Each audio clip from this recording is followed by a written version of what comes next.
passe à la première partie de la rubrique invité. Et on reste dans le même sujet parce qu'on va interroger Dr Mor Bahoum.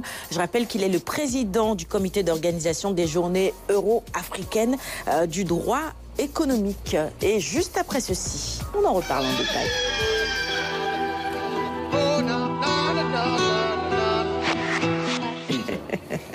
Et Dr Mor Bahoum qui nous vient de l'université numérique Cheikh Hamidou Kane, UNCHK. C'est promis, on ne dira plus université. Moi, je ne peux pas promettre. Hein. Voilà. Ça vient tout naturellement. Université numérique, il faut qu'on répète la leçon. Université numérique Cheikh Hamidou Kane du Sénégal. Donc, cette université qui a l'honneur et c'est un... c'est bon, c'est un honneur aussi pour le Sénégal, pour l'université sénégalaise, hein, que d'accueillir donc un tel colloque. Toutes ces grandes personnalités, en tout cas, du droit économique qui se donnent rendez-vous à Dakar pour réfléchir sur, disons, la place qu'occuperait l'intelligence artificielle et la digitalisation dans le droit économique. C'est ça. Alors, avant de revenir sur le choix, pourquoi vous avez été choisi parmi tant d'universités hein, au monde, et par exemple ici au Sénégal, j'aimerais bien qu'on fasse une petite disons, leçon, un petit rappel sur voilà, la définition à donner au droit économique, parce que je serais tenté un peu de le comparer au droit des affaires. Parce que je me suis dit peut-être qu'il s'agit là du droit des affaires. C'est juste la formulation qui reste. Alors, qu'est-ce qui différencie aujourd'hui, docteur, le droit des affaires du droit économique? C'est quoi réellement le droit économique? Disons que le droit économique est une discipline qui est née dans les années 80. Et il est la résultante un peu de l'observation qu'il y a une branche du droit qui est très proche du droit des affaires, mais qui va au-delà du droit des affaires. Donc disons qu'on peut dire que le droit économique est né du droit des affaires, mais implique également des aspects de régulation de l'activité économique. Parce que ça va au-delà de l'aspect, disons, marché, commerce, du droit des sociétés, pour impliquer tout le corpus juridique qui est relatif un peu à la réglementation de l'activité économique par l'État. Okay. Donc il y a l'aspect, disons, droit des affaires, mais le droit des affaires qui est réglementé, disons, par les institutions publiques. Okay. Je prends l'exemple, par exemple, du droit de la concurrence, qu'on appelle le droit des marchés et qui régule l'activité économique. Certes, il y a des entreprises qui exercent, disons, leur initiative privée en offrant des produits et des services, mais tout en ayant également encadré par un certain nombre de règles avec ce qu'ils peuvent faire, ce qu'ils ne peuvent pas faire. Donc, disons, en résumé, il faut dire que donc, le droit économique, c'est vraiment transversal. Oui. Il est né du droit des affaires, mais va au-delà du droit des affaires et implique tout le corpus juridique donc, qui est en relation avec l'activité économique et son encadrement par les institutions étatiques. Donc finalement, c'est un droit qui s'occupe de la bonne marche de la société, parce que là, vous touchez à tout. C'est transversal. Voilà, c'est vraiment transversal. Ça régule l'économie, oui. D'où l'appellation droit, donc, droit économique. Okay. Donc c'est une discipline transversale avec des matières spécifiques. Souvent on associe, on dit que le droit de la concurrence qui est considéré comme le droit du marché est vraiment, donc, disons, le fondement du droit économique, mais pas que le droit de la concurrence, la propriété intellectuelle, qui vise à protéger et à valoriser les actifs immatériels, le droit de la consommation, de la distribution. Et en relation avec l'économie numérique, maintenant, on a de nouveaux types, disons, de règles qui sont en train de naître. Parce que quand on parle d'économie numérique, on parle maintenant de droit des données, et c'est en relation avec l'économie numérique. Donc on serait tenté même de dire que, bon, voilà... Le droit des données ferait partie du droit économique. Mais bien sûr, parce que quand on parle de l'importance des données, l'économie n'est pas loin. Effectivement. Qui contrôle vos données peut-être à une longueur d'avance sur vos activités économiques. Absolument. Ça, heureusement que l'Afrique commence à se réveiller. Exactement. En se dotant de plus en plus de data centers comme celui-là de Diamniadio. Voilà, pour mieux se protéger et faire face donc à cette autre concurrence-là. Alors, qu'est-ce qui justifie, docteur, le choix porté sur l'université numérique Cheikh Hamidou Kane d'accueillir un tel colloque? Parce que le colloque quand même mettra l'accent sur l'intelligence artificielle et sur la digitalisation dans le cadre, bien sûr, du droit économique. Êtes-vous donc des pionniers en la matière de l'enseignement du droit économique ici au Sénégal? Je ne dirais pas que nous sommes des pionniers parce que le droit économique a été vraiment nous avons bénéficié des enseignements à l'Université Gaston Berger de Saint-Louis, de précurseurs comme le professeur Abdullah Cissé, où nous avons eu l'occasion vraiment d'accueillir et de bénéficier des enseignements des précurseurs du droit économique. Et c'est un peu une continuation, disons, de cette formation qu'on a reçue. Maintenant, à l'Université numérique chez American, on essaie vraiment de développer la matière en relation avec la digitalisation. Maintenant, pourquoi le choix de l'Université numérique chez Ahmedou Kane? Donc, la thématique, c'est la digitalisation, c'est l'intelligence artificielle, c'est le numérique qui est notre cœur de métier. Et au-delà de cet aspect-là, donc, voilà, il faut dire que sur le plan de la recherche, l'Université numérique chez Ahmedou est en train de se positionner non seulement au niveau national, mais international. Donc, le modèle pédagogique a été stabilisé et récemment, on a mis une faculté, on l'appelle pôle d'innovation et d'expertise pour le développement, qui polarise la recherche au niveau de l'UNCHK. Et ensuite, il y a 2 ans, on a également mis en place une école doctorale pluridisciplinaire. Okay. Et la transformation digitale, l'économie numérique fait partie, disons, des thèmes de recherche. Donc c'est naturellement qu'on a eu à échanger avec l'INEADEC, et donc le choix de l'Université numérique Cheikh Hamidou Kane et de Dakar d'accueillir ces journées. Normalement, à vos côtés, il devrait y avoir Sénégal numérique. Hein? Effectivement. Oui, Sénégal numérique a été partenaire de l'ex-UVS depuis les débuts avec les ENO, les espaces numériques ouverts dans les différentes capitales régionales, où Sénégal numérique a participé en tout cas à l'équipement et donc aux travaux sur le réseau.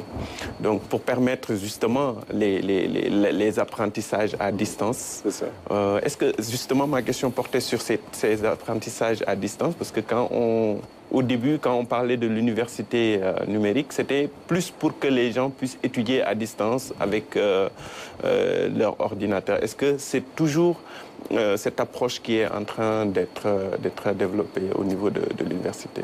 Disons, il faut relativiser. Quand on parle, et là on l'a évoqué tout à l'heure, quand on parlait d'université virtuelle, les gens avaient l'impression que tout était virtuel. L'éducation à distance, ce n'est pas seulement les plateformes, il y a aussi un aspect présentiel qui est très important dans notre modèle pédagogique. D'où les ENO. Parce qu'on combine vraiment donc, les plateformes, l'accès aux ressources, ensuite l'accompagnement par des tuteurs, par des enseignants associés, par des enseignants titulaires. Mais également, les ENO sont des espaces qui sont là pour accueillir et pour permettre aux étudiants, disons, de socialiser. Et également, tout n'est pas digitalisé. Pour certaines matières, donc, nous les faisons en présentiel. Je prends l'exemple, par exemple, des travaux dirigés en droit. Donc nous faisons l'effort vraiment de les tenir en présentiel avec des étudiants pour leur permettre quand même d'avoir cette interaction-là. Et ce sentiment également d'appartenance à une communauté, elle est importante, de socialisation, elle est importante. Et également juste de donner l'opportunité aux étudiants de socialiser.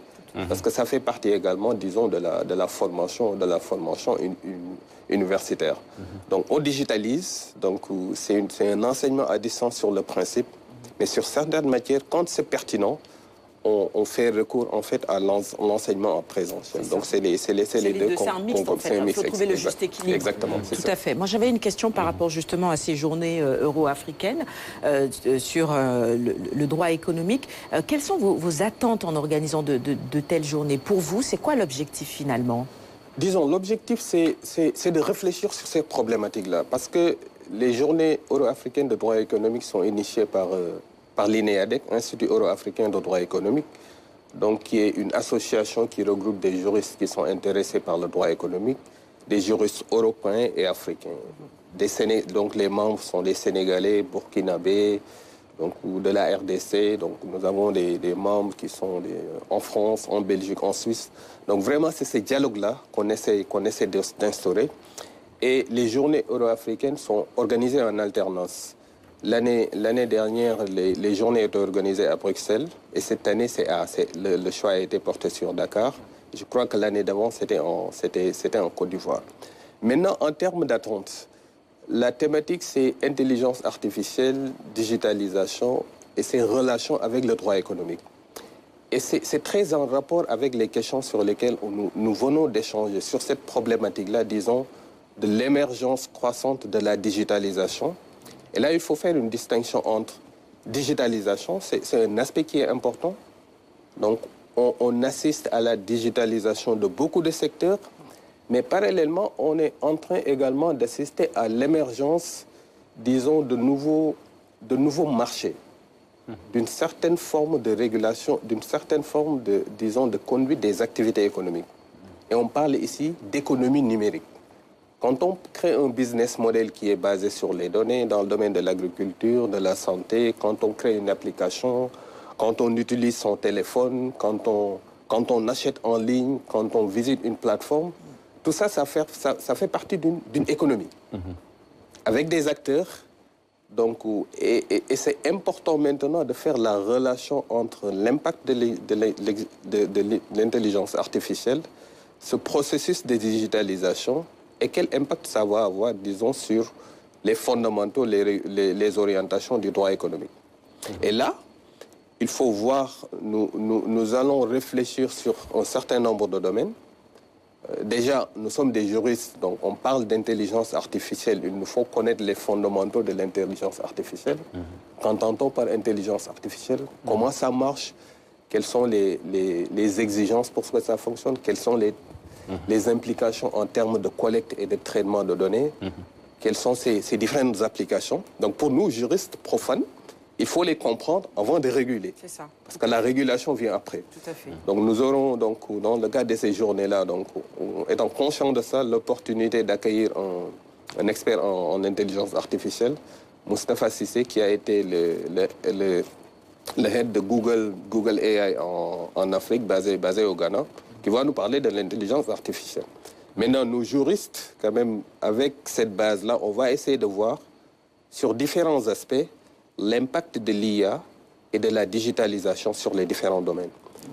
On va parler de l'impact sur le droit de la concurrence, sur la propriété intellectuelle, sur le commerce électronique, sur la fiscalité, et en relation également avec les objectifs de développement durable.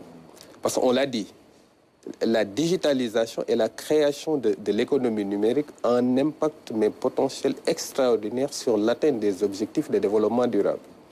Et sur cet aspect-là, on a initié depuis 2002 une étude sur la relation entre gouvernance des données pour voir ses impacts sur les objectifs de développement durable. Dans le cadre d'un projet international avec l'Institut Max Planck pour la propriété intellectuelle et le droit de la concurrence de Munich, qui d'ailleurs a financé un groupe de recherche pour réfléchir sur la digitalisation.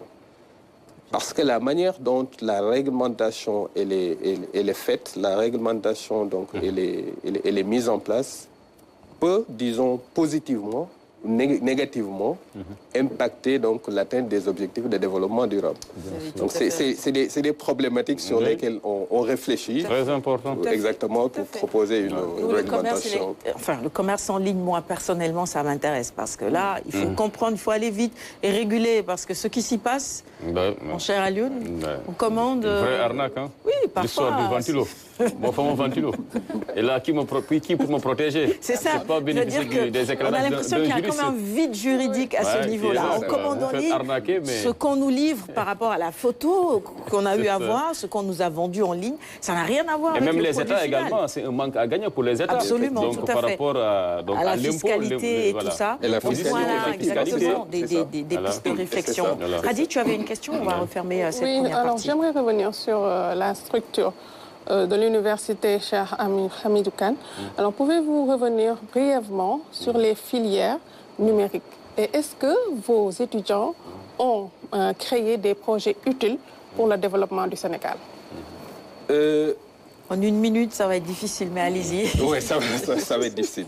Mais disons, nous mettons vraiment l'accent sur les formations qui sont en relation avec le digital. Déjà, je donne un exemple concret. Nous, en droit, nous avons des matières classiques. Mais on a une filière qui s'appelle droit et informatique, DIL, droit et légaltech. Donc, qui donne un peu des outils déjà aux juristes sur les relations entre le droit et l'informatique. Et en master, nous avons un certain nombre de formations également qui sont en relation étroite avec le numérique. On a un master sur les données en big data, en modélisation. Donc vraiment, et nos étudiants sont très actifs. Donc, parce que l'avantage de l'université numérique chez Ahmed Medioukane, c'est que elle responsabilise l'étudiant pour se prendre en charge.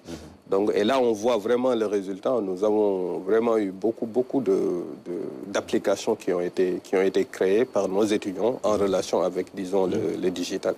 Et on en a d'ailleurs reçu ici, je pense, un groupe d'étudiants de l'université Cheikh Hamidou Kane, donc du Sénégal. Merci beaucoup, docteur Bahoum. Dans la deuxième partie, on reviendra bien sûr en guise de rappel sur le volet scientifique, en tout cas, sur ceux qui feront le déplacement, ces sommités attendues ici à Dakar, et puis également sur voilà, le nombre de juristes experts donc, du droit économique. Est-ce qu'on en a suffisamment au Sénégal? Surtout qu'on est dans un contexte marqué par cette question donc, de la renégociation des contrats. Il nous faudrait beaucoup plus de juristes aux côtés de notre État, de nos gouvernants, pour que le Sénégal ne puisse pas rater ce train-là. C'est ça. On termine avec notre invité, Dr Mor Bahoum. Dernier mot justement sur ces journées euro-africaines du droit économique. Rappelez-nous déjà les dates.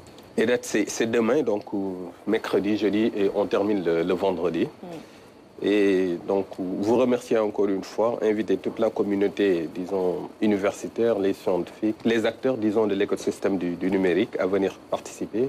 C'est toujours possible de participer en ligne, mais pour les places en présentiel, donc voilà, c'est déjà full. Donc, c'est à Novotel, donc on aura l'opportunité d'accueillir et d'échanger vraiment des sommités euro-africaines dans ce domaine-là. Très bien. Et beaucoup d'institutions au niveau national et international seront représentées.